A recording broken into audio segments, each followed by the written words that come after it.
I'm not sure I've solved the echo problem though, but let me know. I don't know how to fix that. Rents and concessions are due to we have some late payments from tenants that we're working on, and concessions from recreational facilities just because of the pandemic. We're slow to start in the beginning of the year, and fines and forfeitures that are below because of those are police fines. Enterprise fund revenues are most of our special facilities are tracking under budget as of May. We're hoping that things will open up as things open up more people are vaccinated, that this trend will reverse. Golf course is doing really well, and parking is also tracking over budget. I think I skipped a slide. No, I didn't. Okay. Tourism revenues, we don't normally add these in when we're talking about monthly reports, but I know it's on everybody's mind. So we're tracking above budget, and I want to say budget because that's, we were very conservative in our budgeting this year for these revenues. So right now we're tracking above budget. Our projection, we see this 2021 approved column, and then what we're projecting out possibly for the end of the year will be in a better shape than what we had anticipated. But I wanted to caution everybody because I hear all the time, oh, Charleston's coming back, we're back to where we were. So I want to show you where we really are. So using the projected 2021 projection that we have for the end of the year, right now that is for municipal A tax. We're around where we were in 2014 for revenues. For state A tax, and we don't have a different projection for that because we only have 1 quarter of information from them, so we're really not comfortable projecting anything out until we get a little bit more information. But for state A tax, we're actually back to 2013 revenues. Hospitality, we're back to 2015 revenues, and tourism ticket fees were nowhere even near where we were.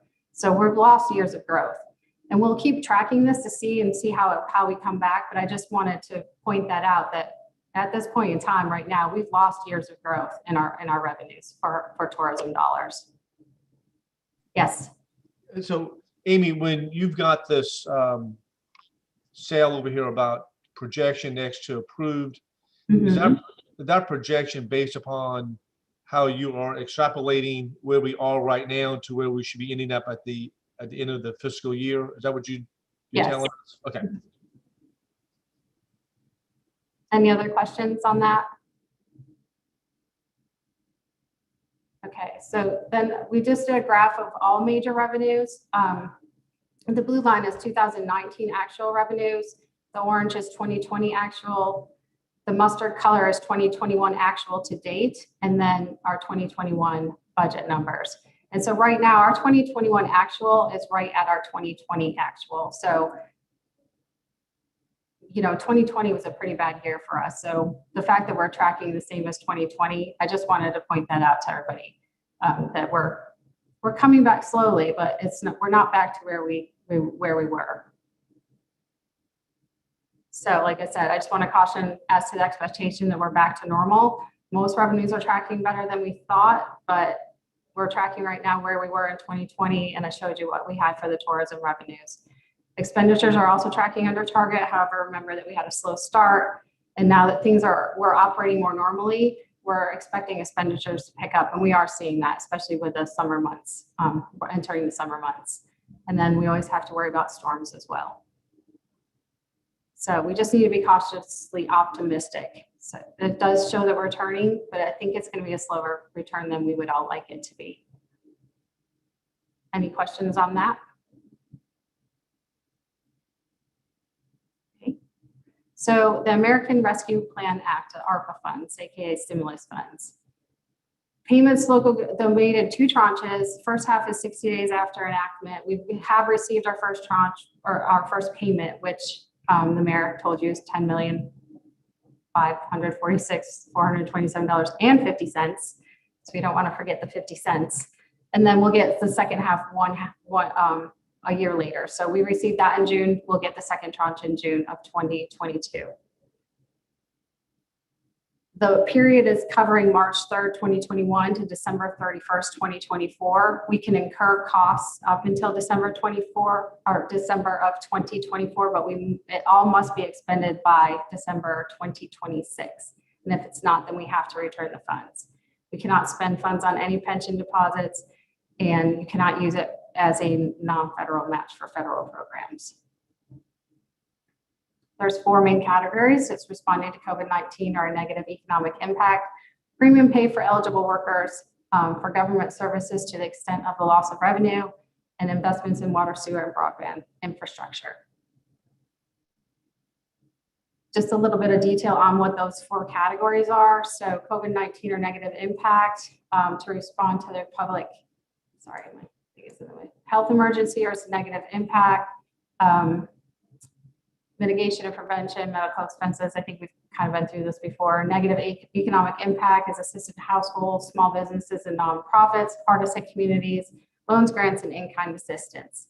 Aid to impacted industries such as tourism, travel, and hospitality. The second is premium pay for eligible workers. It can be retroactive, can provide directly through grants or private employees. Basically, it's workers at food production, facilities, grocery stores, contact workers performing essential work are also eligible. Contract, I should say, sorry. Revenue loss, it's government services directly provide services or aid to citizens, and maintenance or pay-go funded building of infrastructure is what we could use that for. Cybersecurity, healthcare service, school or education services, police, fire, or public safety. And then the 4th is investment in water, sewer, and broadband infrastructure. I won't go through all of those. I have this in here. I'll go through it fast because I know none of you really care about the audit and reporting requirements. This is more for us, but just to let you know, we have to actually do an interim report July 31st, 2021, which is due August 31st, which obviously we would report back at 0. And then there's quarterly reporting that's required as well. Any cities that have states, territory, anybody that has population over 250,000 has to do an annual recovery plan performance report. We're obviously not required to do that, so we don't have to worry about that requirement. And then I put some GFOA, which is the Government Finance Officers Association guiding principles, because we've been following the GFOA because that's our main, what we look at all the time for our accounting, budgeting principles. And their recommendation is that care should be taken to avoid creating new programs or add-ons to existing programs that require ongoing financial commitment. I know we've talked about this before too. It should cover operating deficits caused by COVID-19 should be considered temporary, and additional budget restraint may be necessary to maintain structural balance in future budgets. Investment in critical infrastructure is particularly well suited. Use of ARPA funds because it's non-recurring expenditure that can be targeted to strategically important long-term assets that provide benefits over many years. Use other dedicated grants and programs first when possible, and save ARPA funds for priorities not eligible for other federal and state assistance programs. Whenever possible, expenditures related to the ARPA funding should be spread over the qualifying period to enhance budgetary and financial stability. And adequate time should be taken to carefully consider all alternatives for the prudent use of ARPA funding prior to committing the resources to ensure the best use of the temporary funding. Local jurisdictions should be cognizant of state level ARPA efforts, especially regarding infrastructure, potential enhancement of state funding resources, and existing or new state laws. So they really think it's a great idea to partner with other jurisdictions to see how you can best utilize those funds and make a bigger impact. So what can we do with the funds? So for the 4 main categories, the first one is the COVID-19 or negative economic impact. Additional supplies needed to protect against the virus. Our vaccination costs for the vaccination clinics that we have. Right now we have about $31,000 reported in additional expenses that we did not budget for those clinics that we are providing. Aid to small businesses and nonprofits. This is really a policy decision, and we would need a plan on how we would distribute the funds, like through an application process, etc. And the mayor would like to allocate $250,000 from our first tranche to nonprofits, but we'll talk a little bit more about all that later as well. Premium pay for eligible workers. I know that this has been a big topic lately, especially with North Charleston offering bonuses and things like that. The rules are very restricted. The pay cannot increase an employee's annual wage more than 150% above the state or county's average yearly wage without a written justification of how the premium pay is responsive to workers performing essential work during the public health emergency. So Charleston County's annual wage totals $50,810. So our limit would be $76,215 for our employees. It can be provided to those who performed essential work, which involves regular in-person interactions or regular physical handling of items that were also handled by others. So those in the field working, those in the office working with the public, those who are in the office handling papers from those above, and it does not apply to those who telecommuted. And if any, yes? Yeah, Amy, Dudley, quick question. Yep. Would our environmental services people be eligible here? They would, because they were in the field working the whole time. So parks, public service, stormwater, police, fire, anybody that was completely out in the field working are definitely qualified for that. And office where, you know, like our permit center where people are dealing with the public for business licenses and building permits and things like that, those they would also be eligible. Parking, revenue collections, any of them working with the public, there's no question at all that they would be eligible for that. Yes. Amy, we can give them a one-time just bonus check. Is that what we're saying? Yes. Okay. But if you do it for premium pay, this is where it gets a little tricky. And we'll talk about this a little bit later too. Premium pay, it is restricted by all of these rules. One thing that we were considering is because we did not provide a COLA for our employees because of our budgetary constraints. And we'll talk about this a little bit more, Councilmember Shea, because there's two paths you can kind of take with these funds. It's either revenue loss or negative impact, economic impact. And for us, for revenue loss, we did not provide a COLA for our employees because of the shortfalls in our revenues. So we're thinking that we could provide a bonus to all of our employees based on what the COLA would be that we would have given them through revenue loss. Does that make sense? Okay. And then it does, like I said, it doesn't apply to those who telecommuted. If they telecommuted part of the time, we'd have to prorate that out. And if the bonuses were provided to higher paid employees above the cap, then that would have to come from the general fund. Revenue loss we could do is restore the one-time expenditure items we cut from the budget, which is about $615,000. To an extent, some overtime, but we have with bad comes good, and we've noticed that we really need to think through overtime in the future because departments have done really well with that and flex time and done things like that to where I think that the overtime budgets were probably too high for a lot of our departments to begin with. And we just need to take a better look at that in 2022. Accommodations, tax and community assistance for the 2020 grant recipients where we cut their payments by half, we could pay them the remaining 50%, which would be about almost 1.2 million. It would probably end up, that is the total amount, probably end up being a little bit less than that because there were some organizations that didn't have whatever their initiatives were, they weren't able to complete them, so we wouldn't be able to give them the funding. And then we could restore the drainage and affordable housing transfers that we cut last year or this year as well for $700,000.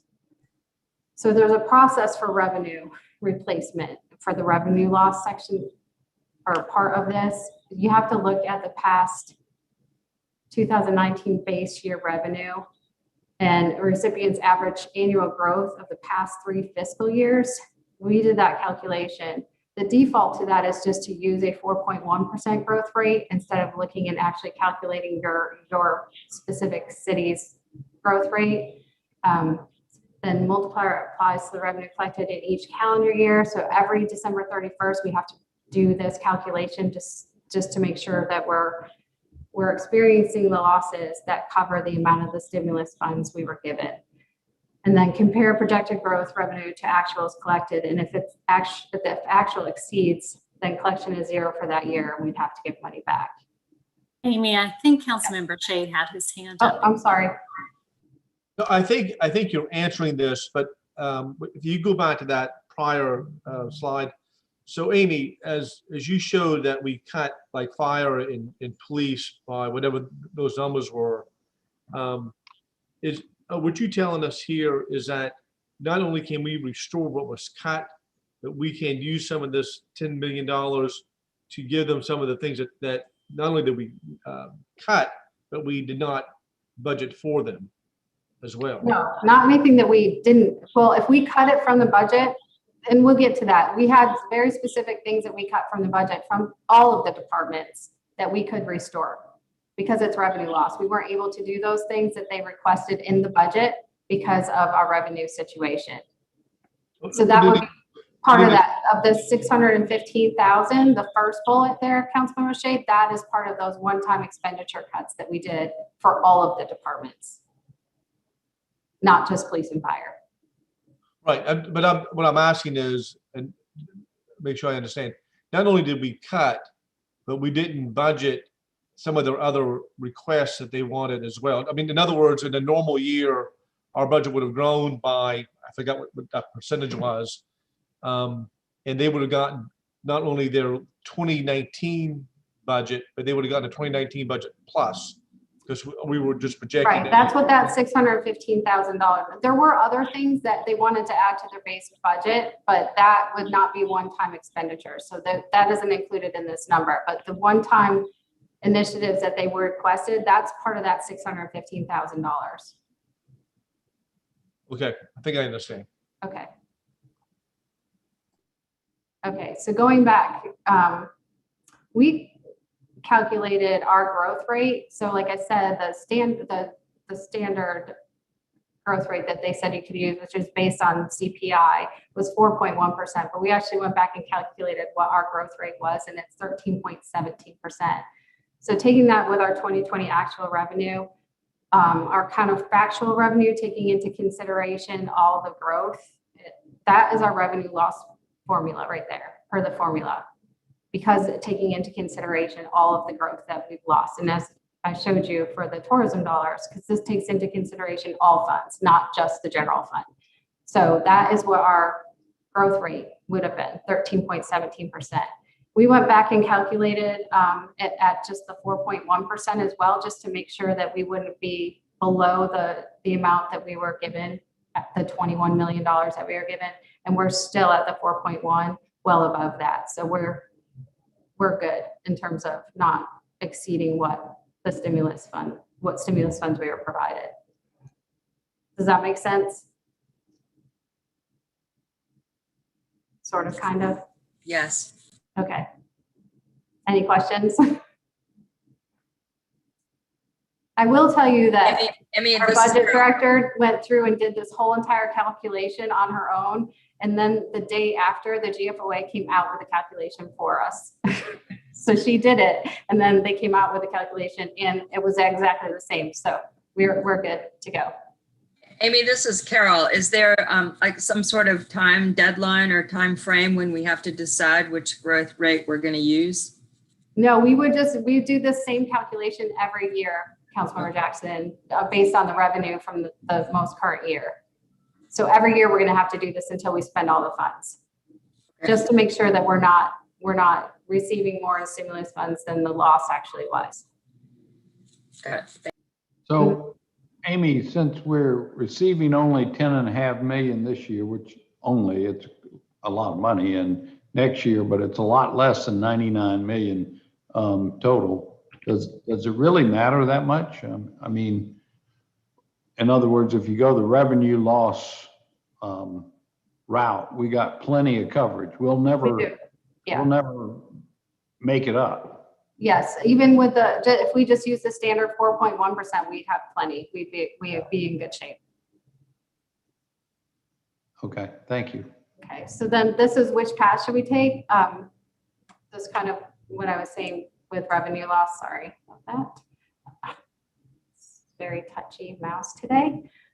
So there's broader latitude to use the funds for loss of revenue versus negative impact, premium pay, or investments in water and sewer. And the reporting requirements are much stricter with the negative impact premium pay or investment in water, sewer, broadband infrastructure.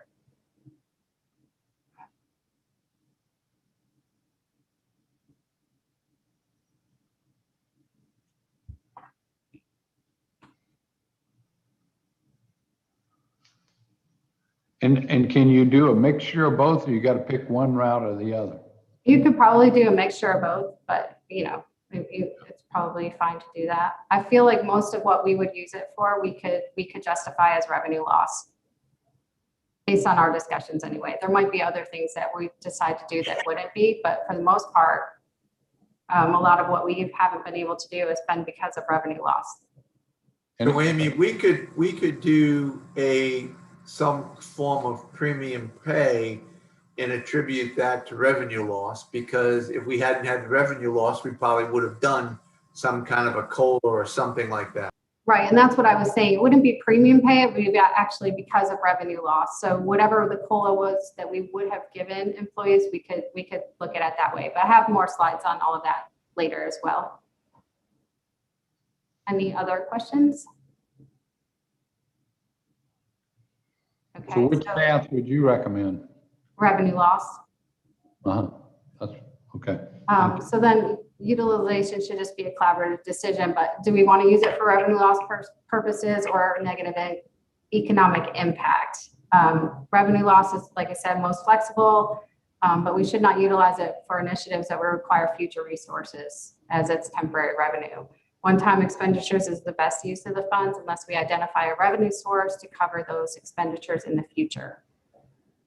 Negative impact, how can we partner with, if we were to use it for negative impact, economic impact, how can we partner with other jurisdictions to address the issues in our community? And then are there other city initiatives that could benefit from the funding?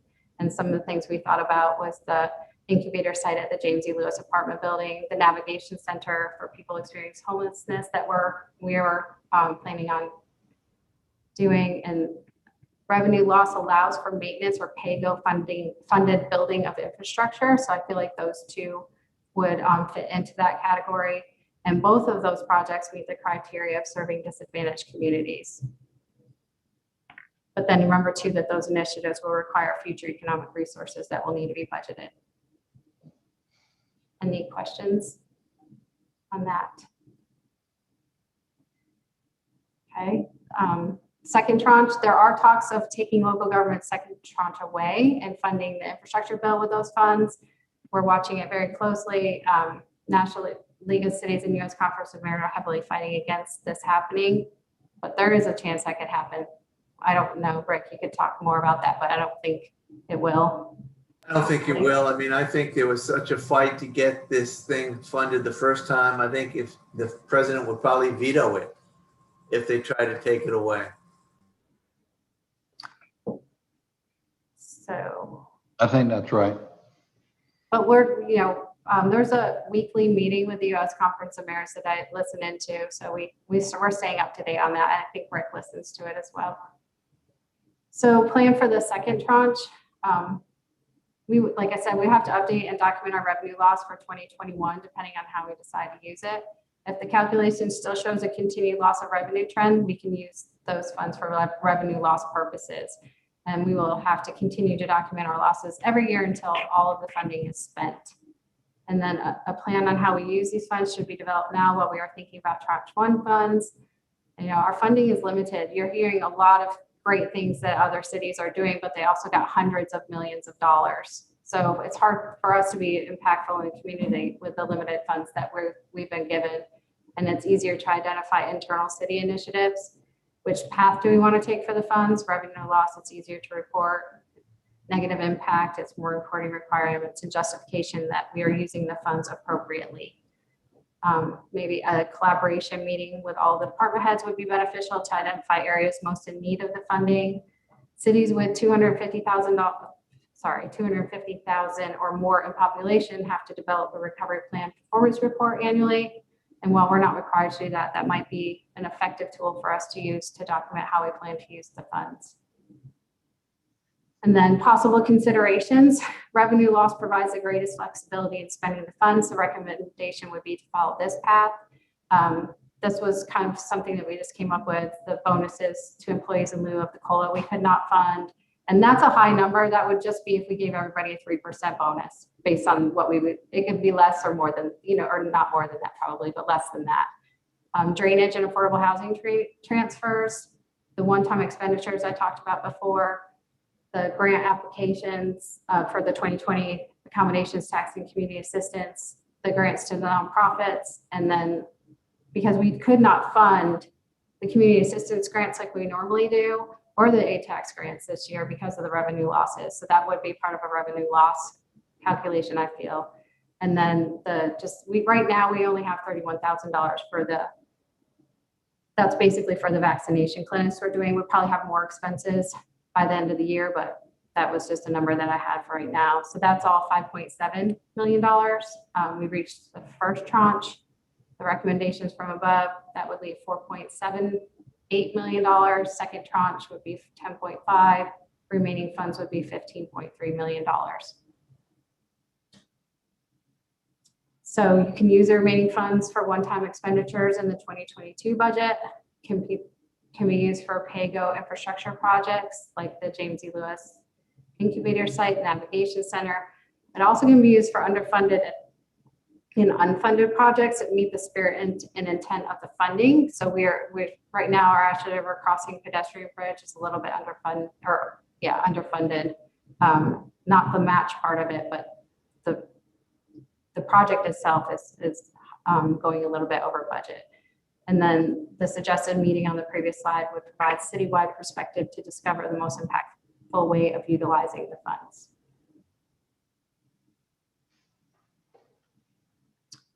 Any questions on all of that? Councilmember Waring? Well, great presentation so far, Amy. Last year, we had $2 million set aside. We had set aside a couple of years ago for real estate for a pool, basically in West Ashland. We took those dollars to, help with our budget, with our 2020 budget. Where does that fit in this restoration of that $2 million for West Ashland? Is that the natatorium? 2 mil? That's what it was. A natatorium, but it was basically found a piece of property for a swimming pool. We got W.L. Stevens over there that's really obsolete. So if we had a project, if, like say we were going to completely redo the W.L. Stevens pool or build a pool towards that, as long as we could use those funds, these funds within that time period of we'd have to have them encumbered by 2024. You could utilize some of those funds for that. Right. So like I said, somewhere, I guess I missed that, sorry. So right here, underfunded or unfunded projects, Councilmember Waring. Okay. All right. You just can't hold the funds, you know what I mean? Like for, an extended period of time, they have to be expended. Maybe I understand completely. I don't want to forget the $2 million that West Ashley gave up for the cause, so to speak. Thank you. Mm-hmm. Anything else? Peter? Councilmember Shane? I'm sorry, Mayor. So maybe I just totally missed this, Amy, but the millage increase that we approved last year, can we now Yes. take that off the table? Well, so that's kind of your decision. That would be taking ongoing revenue away from the city. So if that's what if that's what you all want to do for 2021 and we don't have the revenue, we just need to consider what we're going to do in 2022 because we'd have to cut the budget by that much in order to meet the needs. So I have a couple more slides. So 2022 considerations. This is how we balance the 2021 budget. Had the property tax increase of 3.7, increase in salary savings of 4 million. We used unassigned fund balance of 5.9 million. We had the CWS payment of $1 million, drainage transfer and affordable housing transfer. We took those away, and then we cut the budget by had budget cuts in total of 5.2, almost $5.3 million. So, it's been tough for the city this year, right? And so if we looking into 2022, if we don't uphold the tax increase, we're looking at a $20.6 million hole to fill next year. And that's just based on, sorry, again, very touchy mouse today, on that number below. Okay, because that's what we had to do in order to balance the budget. And then if we do, then we're still looking at a $16.9 million hole to fill in 2022. So we didn't give our employees a COLA next year.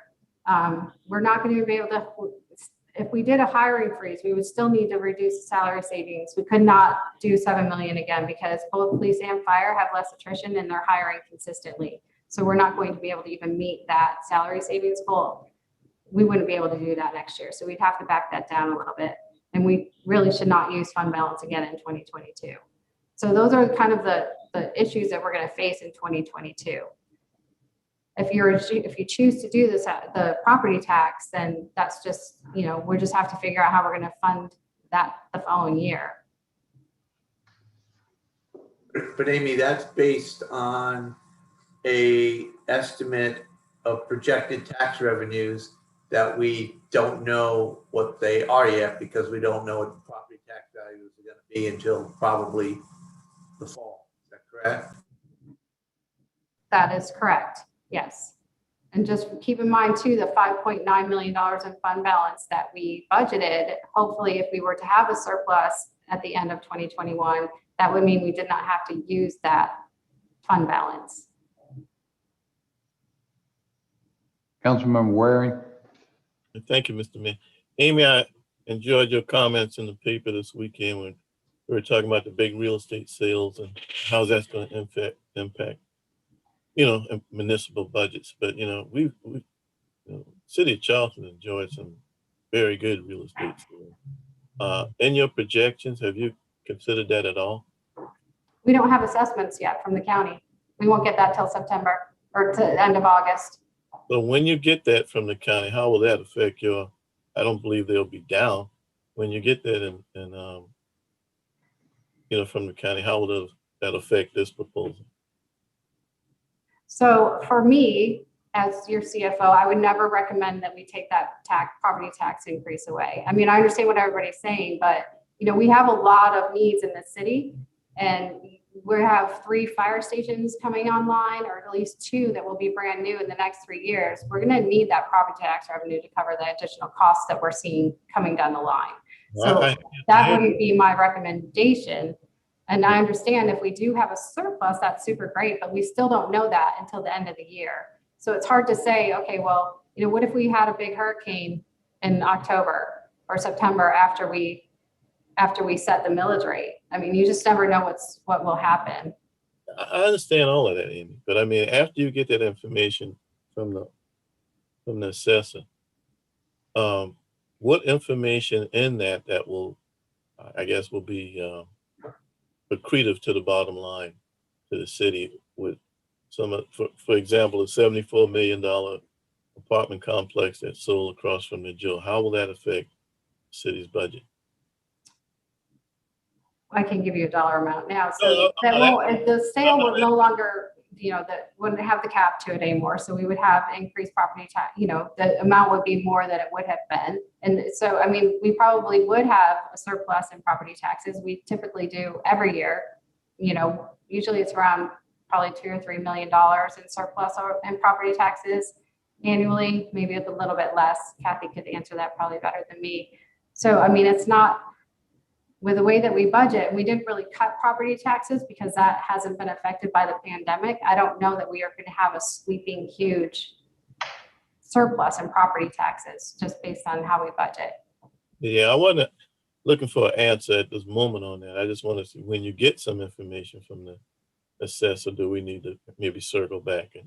And we can, but we probably would have to have a special meeting only. And I'm saying that because we get them at the end of August. Berkeley County is always screaming at us to get those millage rates because they're faster than Charleston County. So it's a fast turnaround for us typically for when we set the millage rate. So we would probably have to set a special meeting just to get all that done so we could talk about it. Not that that's a big deal at all, but we would need to do that. All right, thank you. Thank you. Any other questions? Councilmember Shade? Councilmember Shade? Thank you. I'm sorry to keep on popping up and asking all these questions, Amy, but this is a lot of information to digest. Going back to, I think, maybe a little bit in line with what Councilman Waring was asking you a moment ago. If we do realize an increase in tax revenue because of real estate property transfers, how much of that do we have to reach a $3.7 million increase? It'll be a windfall because of the number of properties that have transferred in the city of Charleston. That would be, I mean, that would be a number it'd be very difficult to kind of calculate, wouldn't it? So we would get the assessment numbers from the county, which we would calculate what our projected revenue would be, Councilmember Shade. So it's hard for us because we're on a different fiscal year than the county. So how we budget, so we would look at it and we kind of get a good idea of what we could possibly see for 2021 based on those assessment rates. But then we have to do a calculation with growth and all of that for our 2022 budget, if that makes sense. Yeah, so how much? We would have an idea of the amount of revenue we would be receiving for 2021 based on those assessment values. So when would we have that information, and how much time would we have on our hands to make a decision about rolling out that millage increase? What's our window? We get it usually very end of August from the county, and we have to get it back to them like pretty quick, like within no more than 1 week. So we would have to set our millage rates that quick. And some of that has to do with us getting the information to Berkeley County too. Right. And one more follow-up question. On this very top cell you have on here, it says if we do not uphold the tax increase, we are looking at a 20.6 million hole to fill next year. But I mean, that's just a $3.7 million difference is what we're talking about. Not, I mean, that cell. You got to look at this slide. This is everything we did to balance the 21 budget that we can't do next year, basically, is what I'm saying. Okay. Those are all things that we did in 2021 to balance the budget that we will not be able to do in 2022. Now, granted, we don't know what property tax revenues, what we're going to, this is just with the information that we have today. So I understand what you're saying, because we might budget higher revenues for the following year. That's right.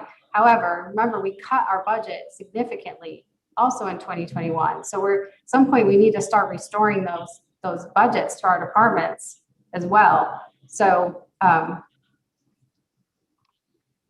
don't know if I'm answering your question. Amy, this is Carol. I'm trying to listen to Councilmember Shade, and maybe what we're not saying is that it would be the total of 20,600,000 because we wouldn't have the 3,700. But even if we do have that amount, we're still going to be starting out 2022 with a potential deficit of. Yeah, you take that out of there and it's 16.9. You know, so we're still, we're still going to have a tough budget year, is what I'm telling you, for 2022. No matter what we do, it's still going to be tough. We're still probably going to have to make some tough decisions. Right. Does that make sense, council member? She's saying that we're going to start out looking at a deficit in 2022 until we know what the revenue from the property tax or any other sources that hopefully will grow to some extent. So we won't have 16.9 million, maybe we'll have 12 million, but we're still going to start out thinking that we're going to be behind what we were in 2020 budget. I think the confusion comes into play is that the 3.7 million property tax increase is to be used for the 2021 budget. But now we'll start talking about if we keep this $3.7 million, or this millage increase, I should say, if we keep the millage increase into play, it's going to help us not just with the 2021 budget, it's going to help us with the 2022 budget. It will, because you're going to have the millage rate. It's going to stay the same. So you'll have that same you'll still have that revenue going into the next year. If you don't do it, you won't have the revenue going into 2022. I understand that, but the millage increase was passed with an understanding to balance our budget with a hope or expectation that we would get some kind of relief from the federal government.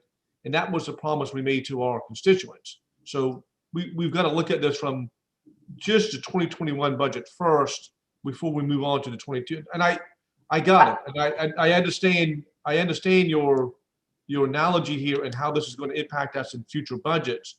But I'm trying to look at one budget at a time. I get it. I understand. And I appreciate Councilmember Jackson. And I understand that that's the promise that was made, but we really probably should just not have done it then, because then our budget wasn't structurally balanced either. So I get what you're saying, and I understand politically where you are. It's my job to kind of tell you where we're headed. No, listen, Amy, you're giving us good advice. I mean, I think you being very straightforward with us and directing us as the way you should be doing it. I'm not taking any issue with this at all. I'm just trying to get a handle on how we're going to be able to fulfill our commitment to the public of what we said back last year as to the 2021 budget. And I get what you're saying. I fully get what you're saying about how this is going to impact not just 2021 budget, but the 2022 budget as well. But I'm just trying to look at this in a capsule right now with 2021. And I get it. Thanks. Mm-hmm. So I'd like to make a comment, and then I'll call on to Councilmember Waring again. But to complicate this discussion further, we're talking about this $20 million, what we had to do to balance the budget. And I want to remind everybody that we did not have a cost of living increase for our employees this year, which in my opinion, and I think all of you, they richly deserved. And there ain't no way I'm going to support a budget for 2022 without having a cost of living increase. So it's almost like you got to add that on top of what we had to do in order to balance the budget last year, if that makes sense. So I know we have this discussion about what was said last year. I would just say it's almost a realization to me that if we reduce the 2 mills based upon promises that were made, it's almost sure that for next year's budget, we'd have to put it back in order to give our employees a cost of living increase. So Mayor, can I add to that a little bit?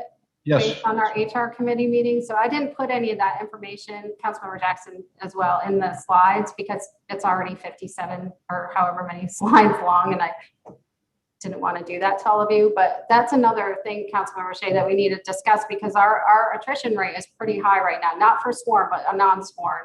And we're having a really hard time hiring people right now. So we will bring that, I'll bring that next meeting, Councilmember Jackson, if you think that's appropriate. We can talk about that a little bit more too, because it's not good for us right now. Councilmember Waring. Thank you, Mr. Mayor.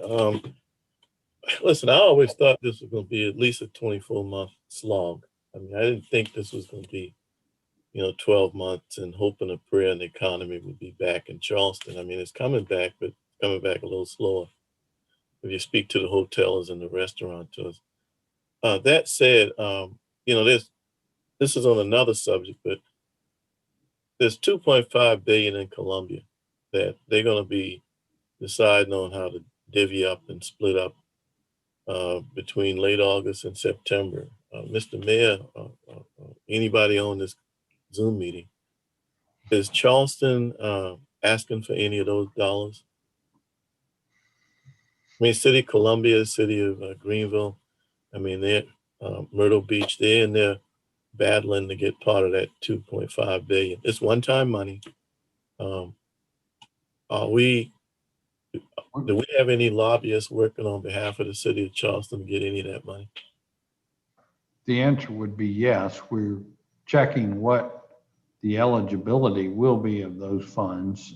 As you know, Helen Hill still serves on the committee, SC Accelerate, I think they call it, that will be making the recommendations to the governor, and we've been in touch with her, and I've reached out to Mayor Knox White of Greenville, who's on the committee as well.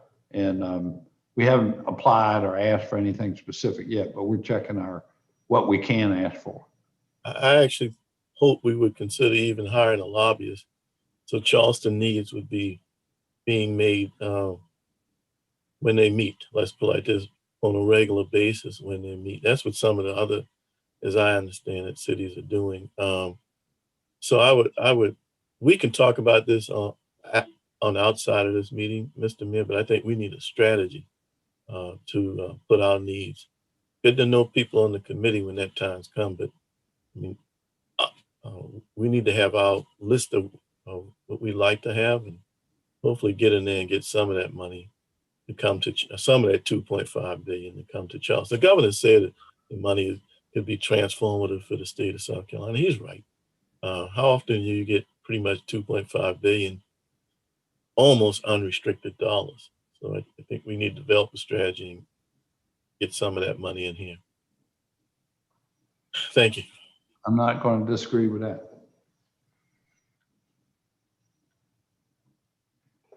Anybody, is there anything else anybody has on any of this? Amy, can I add something? Sure. Yes, ma'am. Hey, Kathy. Hey, going back to the property taxes, I just want to remind everyone that even though we get the assessments in, August, September, and we have an estimate of what the property tax revenue will be, we don't actually receive that revenue until January, February. So we won't really know. And this doesn't happen very often, but there was a year when the county made like a $13 million error in the assessments, and we ended up way shorter than what we thought our estimate was going to be in, when we looked at it in September. So I think we just need to, that's just an estimate. Those are preliminary numbers that the county furnishes us. They're not final numbers by any stretch of the imagination. Thank you. Guess that's why they're called budgets. They're not actual.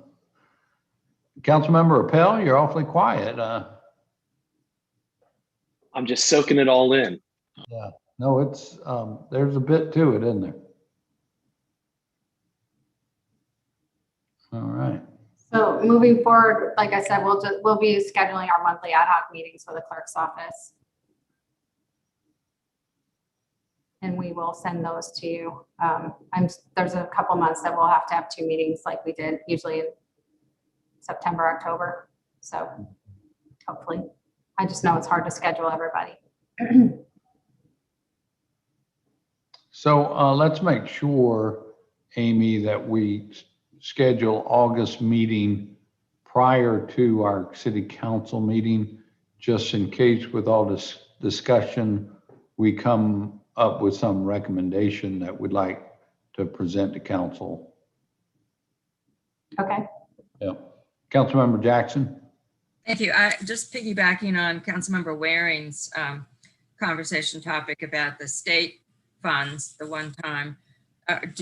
I know right now we're relying on, I guess, the committee that we do feel confident in, but is there some objective third party that will break down the eligibility of the categories? So potentially we can, maybe if we're going to do revenue loss primarily with our use of the 20 million, that the things that we know were not funded or we had to give back, as he said about the swimming pool improvements, and now we know that Ashley Bike Bridge is going to, have a shortfall or something. So can we make a list of the things that we would like to use one-time money for, and then see how that fits in with the state? I think that would be really, instructional for all of us, plus a much more targeted set of advocacy topics if we're going to try to find empathetic legislators or whoever's going to be making those decisions. And we do rely on our lobbyists as well. I mean, I did call out a couple of names of people I've talked with who are on the committee, but our lobbyists are at work. Isn't that right, Rick? Yeah, yes, sir. I mean, I think I think they're looking, just as Councilman Waring suggested, some indication of what we would like out of the state dollars, and then they'll go fight for it. So we need to make that proactive list. Is what Councilmember Waring, back to you. Yeah, I just second what Council Lady Jackson said and what Rick just said. I think if we made a list, and I think they'd be in there fighting for it, and that's what I'm advocating. So, thanks a lot. Yes, sir. All right. If you got any suggestions, send them to me. Got it. Thank you, Amy, for always a wonderful presentation with this stuff. We do appreciate it. Councilmember Appel? Thank you, Mr. Mayor. And you can tell I haven't used Zoom in a while. You called on me a minute ago, and I somehow managed to exit the meeting by pressing the wrong button. So I apologize for that. But I think we've had a good discussion today. A lot of important issues and a lot of important decisions coming up. I'm reminded of some of the conversations we had last fall into the winter, and we had a lot of good ideas put out on the table about some more structural reforms to our city and our departments and ways to drive efficiencies. And we didn't have time then for the purposes of balancing the budget back then. But I wonder now, might we sort of get rolling on some of those ideas and dust some of those proposals off, so we can address maybe some of these more structural issues we're dealing with, way we can run more efficiently and effectively, because we do have some big challenges coming up for fiscal year 2022 and beyond. Just wanted to kind of toss that out there in case there's an appetite to pick that ball back up and run with it. Well, we're always about process improvement. I don't know specifically which part of the discussion you have in mind, but you want to let me know offline, or right now, it's fine. Yeah. I mean, we've also been looking at our revenue streams as y'all recommended last year. We just recently came to you with the increased fees for use of the public right of way. We approved at our last meeting. We're going to look, probably bring to you before the end of the year some fees for extra trash and garbage collection, and people are exceeding the amount that's allowed by our regulations at this point. There's others to come, but we continue to look at process improvement all along. But if you got something specific, let me know. Councilmember Jackson. One more thought I'm having. I mean, obviously we've got the city plan in front of us to be, adopting before the summer's over. And my read of it, there's a lot of, good suggestions in there about ways that the city can make itself, more impactful, more efficient, more effective. So that would be a good document for us to look at as a budget body too. We'll be going over that tomorrow. Amy? Councilmember Appel, when you were talking about the ideas, were some of those the ideas that we got from a lot of the council members towards the end of the budget process last year? I think I have a list. I have that list. I can send it out if you want me to. Yeah, I think that would be helpful. And of course, there's certain council members that are obviously not on this list, but not on this ad hoc committee, of course, that had some ideas and want to give everybody the opportunity to get involved in this and come forward with whatever ideas they had. And some might not make sense, but there might be some validity to other ideas. And I just think that's helpful. And I appreciate that, Amy, that you were keeping track of all that, so we can pick the ball back up and maybe pick some up to run with. I've got some ideas I'll be happy to share personally offline, and we can see where it goes. Okay. Yep. Councilmember Gregory? I see your Fine, name. thank you. No comments, I'm fine. I think that Okay. Amy's been pretty clear. Yeah, Thank you. just checking in with you. I'm here. All right. All right, anybody else? Any other comments, suggestions, Move that we adjourn, Mr. Mayor. advice? All right. Well, thank you all for coming together. We'll see you all again tomorrow for our a comprehensive plan update with the Planning Commission. Thanks.